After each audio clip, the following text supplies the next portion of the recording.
எங்க அப்பா இப்ப இல்ல. அவரை நினைக்கும் போது லேசா கண்ணில் கண்ணீர் தான் வருது. பெரும்பாலும் அப்பாவுடைய பெருமை அவர் இல்லாதப்பதான் ஒவ்வொரு ஆண் மகனுக்கு தெரியும். எங்க அப்பா நிறைய ஆசைப்பட்டார், நான் அப்படி வரணும் அப்படி வரணும், கலெக்டர் ஆகணும்னு ஆசைப்பட்டார். நீ கலெக்டர் ஆயிடுவேடான்னு சொன்னாரு. ஆனா அது மாதிரி ஆக முடியல. ஆயிடுவேன்னு ஒரு நம்பிக்கை கொடுத்தாரு இல்லையா, அவருக்கு தெரியும் நான் ஆக மாட்டேன்னு. ஆனாலும் ஆயிடுவேன்னு ஒரு நம்பிக்கை கொடுத்தாரு. அதுதான் மிகப்பெரிய பொய்ன்னு நினைக்கிறேன். அது பின்னாடிதான் எனக்கு தெரிஞ்சது. இது ஒரு மோட்டிவேஷனை தானே தவிர வேற ஒண்ணும் இல்லை. ரொம்ப ஆசைப்பட்டார், அவரு கோவப்பட்டார். ஆனா மதுரையில் இருந்துகிட்டு அந்த காலத்துல படிக்கிறதுக்கான பெரிய வாய்ப்புகள் இல்லை. இன்னைக்கு இருக்கிற IAS கோச்சிங் அகாடமி எல்லாம் கிடையாது. எங்களுக்கு எந்த திசையில போகணும்னே தெரியாது. அந்த லெவல்ல அது மட்டும் இல்ல, நான் ஒரு பேச்சாளர் ஆகி 4 பேருக்கு தெரிஞ்சவனா இருக்கிறத அவர் பார்க்கல. அதனால கலெக்டர் ஆகல, ஏதோ ஒரு மேடைக்காவது போறான்னு கூட அவர் பார்க்கல. அது நினைக்கும் போது எனக்கு வருத்தமா இருக்கு. எஸ், நீங்க ஆமா ஆன்சர் பண்ணிட்டீங்க. அப்பான்ற ஒரு எவ்வளவு ஸ்பெஷல் அப்படின்றது உங்களுடைய ஆன்சர்ல தெரிஞ்சது. யுவர் அப்பா will always be happy from above. Thank you so much for sharing. நன்றி நன்றி. Thank you sir. தொலைக்காட்சியில வருகிற படங்களை கூட நாம இப்போ தைரியமா பிள்ளைகளோட பார்க்க முடியல. ஒன்று வயலன்ஸ் அதிகமா இருக்கு. இப்படி ஒரு 2 பீப்பா ரத்தம் வாங்கி ஊத்திடுறாங்க. அல்லது எல்லார் கையிலையும் எந்நேரமும் வெடிக்கிற துப்பாக்கியோ அல்லது அறிவாள் மாதிரி ஆயுதங்களோ இருக்கு. எதுவுமே இல்லாம அன்பை காணவில்லை என்று பாடலை போட்டு கதாநாயக மாதிரி அந்த சின்ன பையனை அன்பாவே வச்சிருக்கிறதுக்கே அவரை ரொம்பவும் பாராட்டணும். ரொம்ப அருமையான ஒரு சிந்தனை அது. நீங்க எல்லாரும் பிள்ளைய வீட்டுல வச்சு பூட்டிட்டு போறீங்களே, அப்பாவும் அம்மாவும் ஓடி போயிடுறீங்க, வெளியில பூட்டிட்டு போயிடுறீங்களே, உங்களை ஒரு நாள் உள்ள விட்டு பூட்டுனா எப்படி இருக்கும்னு ஒரு சின்ன காட்சி இருக்கு. அது உண்மையிலேயே எல்லா பெற்றோருக்கும் ஒரு படிப்பினையாக இருக்கிறது. சின்ன குழந்தைங்க மனசுலயும் சில தேடல்கள் இருக்கிறது, சில கவலைகள் இருக்கிறது, அவர்களுக்கென்று சில எதிர்பார்ப்புகள் இருக்கிறது. பணம் மட்டும் அது அல்ல அவர்கள் எதிர்பார்ப்பது. அதையும் தாண்டி நீங்கள் ஒதுக்குகிற நேரம்.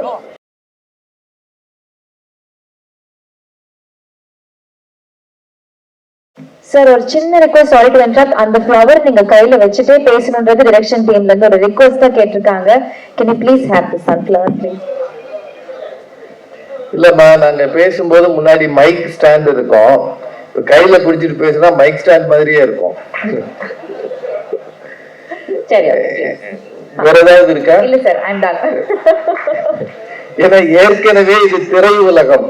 இதுல என்ன மாதிரி பேச்சு உலகத்துல இருக்கவங்க வர்றது இடைஞ்சல். நீங்க இதுல புது கண்டிஷன் போட்டீங்கன்னா பயமா இருக்கு. அனைவருக்கும் என் அன்பான வணக்கம். மிகப்பெரிய திரையுலக பிரபலங்கள் எல்லாரும் இருக்கிற இடத்துல இந்த படத்தை பத்தி கொஞ்சம் பேசுங்கன்னு டைரக்டர் கேட்டுக்கிட்டாங்க. உண்மையிலேயே எனக்கு ரொம்ப பிடித்த படம். பறந்து போ அப்படின்னு தலைப்பு வச்சதுக்கே அவரை பாராட்டணும். ஏன்னா இப்ப எல்லாரும் பறக்கிறதுக்கு பயப்படுற காலம். ஏறுற விமானம் இறங்குமான்ற பயத்திலேயே எல்லாரும் இருக்கிறாங்க. ஆனா அவர் பறந்து போன்னு தைரியமா சொல்லியிருக்கிறாரு. பறந்து போன்றது எதை சொல்லியிருக்கிறாருன்னா, வீட்டை விட்டு வெளியில பறந்து போ, இந்த உலகம் மிக பிரம்மாண்டமாக இருக்கிறது, உங்கள் பிள்ளைகளின் இதயத்தில் இருக்கிற கனவுகளை நிறைவேற்ற பெற்றோர்களாக பறந்து போங்கள்னு அவர் தலைப்பு கொடுத்திருக்கிறார். அதற்கே அவரை ரொம்ப பாராட்டணும். ரொம்ப அருமையான தலைப்பு. படம் பார்த்தேன். அகில உலக சூப்பர் ஸ்டார் சிவா அவர்களை நல்ல ஓட விட்டுருக்கிறார். அவரையும் அவரது ஜோடி அவர மேடமையும் ரொம்ப நல்லா ஓட விட்டுருக்கிறார். ஒரு சின்ன கேரக்டரை கூட அருமையா செதுக்கி இருக்கிறார். ஒரு காட்சியும் மனதுல நிக்கிற மாதிரி இருக்கு. சமீப காலமாக குடும்பம் சார்ந்த படங்கள் நிறைய வர ஆரம்பிச்சிருக்கு. இது குழந்தைகளும் குடும்பத்தினரும் சேர்ந்து பார்க்கிற படமா இருக்கு. தொலைக்காட்சியில வருகிற படங்களை கூட நாம இப்போ தைரியமா பிள்ளைகளோட பார்க்க முடியல. ஒன்று வயலன்ஸ் அதிகமா இருக்கு. இப்படி ஒரு 2 பீப்பா ரத்தம் வாங்கி ஊத்திடுறாங்க. அல்லது எல்லார் கையிலையும் எந்நேரமும் வெடிக்கிற துப்பாக்கியோ அல்லது அறிவாள் மாதிரி ஆயுதங்களோ இருக்கு. எதுவுமே இல்லாம அன்பை காணவில்லை என்று பாடலை போட்டு கதாநாயக மாதிரி அந்த சின்ன பையனை அன்பாவே வச்சிருக்கிறதுக்கே அவரை ரொம்பவும் பாராட்டணும். ரொம்ப அருமையான ஒரு சிந்தனை அது. அதே மாதிரி இதுல இருக்கிற சின்ன சின்ன வசனங்கள் எனக்கு ரொம்ப பிடிச்சது. அந்த பையன் ஒரு உயரமான மலையில ஏறி நிப்பான். அந்நேரம் சூரிய உதயமாகும். உன் லைஃப்ல இந்த மாதிரி சூரிய உதயத்தை பார்த்திருக்கியாப்பா அப்படின்னு கேட்பான். அவர் இல்லடா அப்படின்னு அப்பா சொல்லுவாரு. ஏன் உங்க அப்பா உன்னை இந்த மாதிரி இடங்களுக்கு கூட்டிட்டு வரலையான்னு கேட்பான். அதுக்கு அவர் சொல்லுவார், இல்ல நான் எங்க அப்பாவை கூட்டிட்டு வரல அப்படின்னு சொல்லுவாரு. ரொம்ப நல்லா இருக்கும். ஏன்னா அவன் தான் ஓடி இருப்பான் அந்த இடத்துக்கு. இரவுல மழை நேரத்துல போகும்போது தங்குறதுக்கு இடம் இல்லாம ஒரு நாடோடியாக இருக்கிற ஒரு வயதானவர் கூட இவங்க இரவு தங்குவாங்க. கடும் மழையில ஒரு கணப்பு தீ போட்டு. அவர் பேரு எம்பரர். வீடு இல்லாத ஆளுக்கு எம்பரர்னு பேர் வச்சார் பாருங்க. எல்லோரும் இந்நாட்டு மன்னர்னு பாரதியார் பாடினாரு. ஆனா எல்லோரும் இந்நாட்டு பேரரசர்னு அவர் பேர் வச்சுட்டாரு, எம்பரர். அது ரொம்ப நல்ல கேரக்டர். அது அந்த பெரியவர் காலையில பார்த்தா அந்த பெரியவர் காணாம இருக்க மாட்டாரு, இந்த பையனும் இருக்க மாட்டான். பாக்குறவங்களுக்கு என்ன தோணும்? அப்பா தூங்கும் போது இந்த பையனை அவர் கடத்திட்டாரோன்னு தோணும். ஆனா அவன் மலை ஏறி நிப்பான். அவர் அந்த பையனுக்கு சாப்பாடு வாங்க போயிருப்பாரு. ரொம்ப அருமையான காட்சி அது. அது ரொம்ப நல்ல காட்சி. அது திருப்பி கொண்டு வந்தோடனே அவர் கேட்பாரு, உங்களுக்கு எதுக்குங்க அப்படின்னு. என் பேரனா இருந்தா நான் வாங்கி தர மாட்டேனான்னு சொல்லும் போது, வீடு இல்லாமல் இருக்கிற அந்த தனி மனிதனிடம் கூட மனித நேயமும் அன்பு மிக அதிகமாக இருக்கிறது என்பதை மிக அழகாக டைரக்டர் காட்டியிருக்கிறார். இதுக்காகவே இந்த படம் எல்லாம் நல்லா ஓடணும். இப்ப சார் சொன்னாங்க இந்த படம் ஓடணும், நிறைய பேர் பார்க்கணும்னு. எனக்கு அதுதான் ஆசை. ஐ எம் அ கூல் கைன்னு அந்த சின்ன பையன் சொல்லிட்டே இருப்பான்.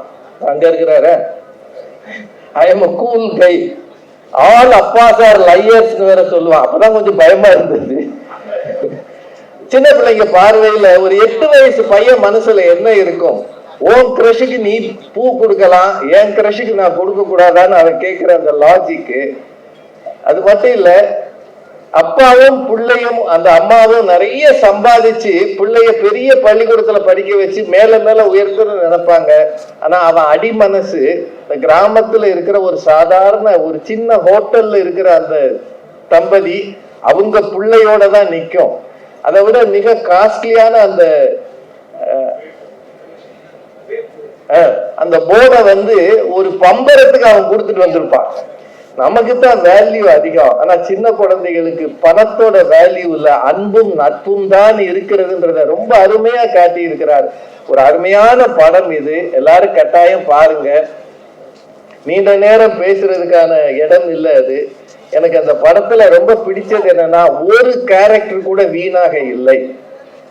நீங்க எல்லாரும் பிள்ளைய வீட்டுல வச்சு பூட்டிட்டு போறீங்களே, அப்பாவும் அம்மாவும் ஓடி போயிடுறீங்க, வெளியில பூட்டிட்டு போயிடுறீங்களே, உங்களை ஒரு நாள் உள்ள விட்டு பூட்டுனா எப்படி இருக்கும்னு ஒரு சின்ன காட்சி இருக்கு. அது உண்மையிலேயே எல்லா பெற்றோருக்கும் ஒரு படிப்பினையாக இருக்கிறது.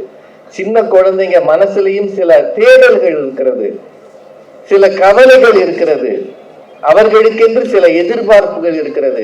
பணம் மட்டும் அது அல்ல அவர்கள் எதிர்பார்ப்பது. அதையும் தாண்டி நீங்கள் ஒதுக்குகிற நேரம். எப்போ உங்க பிள்ளைகளை கூட்டிட்டு பல இடங்களுக்கு போய் உலகத்தை அறிமுகம் செய்கிறீர்களோ, இப்பெல்லாம் டெஸ்டினேஷன் சொன்னா சிங்கப்பூர் போ, மலேசியா போன்றாங்க. இல்ல, நம்ம ஊர் காடுகள்ல, நம்ம ஊர் கிராமங்கள்ல, நம்ம ஊர் குளங்கள்ல, வெளிகளிலே இயற்கை இருக்கிறது. அந்த இயற்கையை தேடுங்கள், அதை பாதுகாத்து கொண்டு வாருங்கள், அதை உங்கள் பிள்ளைகளுக்கு அறிமுகம் செய்யுங்கள். அதில் தான் அன்பு இருக்கிறது என்று காட்டியிருக்கிற டைரக்டர் ராம் அவர்களை எவ்வளவு பாராட்டினாலும் தகும். இந்த திரைப்படம் மிகப்பெரிய வெற்றியை பெற வேண்டும். பறந்து பறந்து மக்கள் வந்து இதை பார்க்க வேண்டும். பறந்து போ என்கிற இந்த படம் உண்மையிலேயே தமிழ் மக்களுக்கு ஒரு பாடமாகவும் இருக்கிறது, படிப்பினையாகவும் இருக்கிறது. இந்த சின்ன குழந்தைங்க வந்து பேசுனாங்க பாருங்க, அவங்க பேசின பிறகு அதை விட சிறப்பா யாரும் பேச முடியாது. அதுல ஒன்ன மறந்துட்டு நின்னானே, அவன் கூட நல்லா தான் பேசினான். அவன் வயசுக்கு அது நல்லா தான் பேசுறான். அதனால அந்த குழந்தைகளை பேச வச்சதே ஒரு புதிய முயற்சி தான். இந்த குழந்தைகள் எல்லாம் மேடையில வச்சு அவங்கள வச்சு ஒரு ஆடியோ லான்ச் பண்ணதே அருமையான முயற்சி தான். படத்துல இருக்கிற அத்தனை கலைஞர்களுக்கும் என்னோட வாழ்த்துகள். மிகச் சிறப்பான படம். இது வெற்றி பெறும் என்ற நம்பிக்கையோடு நன்றி கூறி விடைபெறுகிறேன். நன்றி, வணக்கம். Thank you so much sir. Sir, if you don't mind, ஒரு கேள்வி கேட்கலாமா உங்ககிட்ட? படத்தை பத்தியா? படத்தை பத்தி என்னம்மா இல்ல சார், நீங்களே சொல்லிட்டீங்க ஆல் டாட்ஸ் ஆர் லையர்ஸ் அப்படின்ட்டு இந்த படத்துடைய ஒரு முக்கியமான லைன் இருக்கு. உங்க அப்பா உங்ககிட்ட சொன்ன மிகப்பெரிய பொய்ன்னு இப்போ நீங்க நினைக்கிற விஷயம் என்ன சார்? எங்க அப்பா இப்ப இல்ல. அவரை நினைக்கும் போது லேசா கண்ணுல கண்ணீர் தான் வருது. பெரும்பாலும் அப்பாவுடைய பெருமை அவர் இல்லாதப்பதான் ஒவ்வொரு ஆண் மகனுக்கு தெரியும். எங்க அப்பா நிறைய ஆசைப்பட்டார், நான் அப்படி வரணும் அப்படி வரணும், கலெக்டர் ஆகணும்னு ஆசைப்பட்டாரு. நீ கலெக்டர் ஆயிடுவேடான்னு சொன்னாரு. ஆனா அது மாதிரி ஆக முடியல. ஆயிடுவேன்னு ஒரு நம்பிக்கை கொடுத்தாரு இல்லையா, அவருக்கு தெரியும் நான் ஆக மாட்டேன்னு.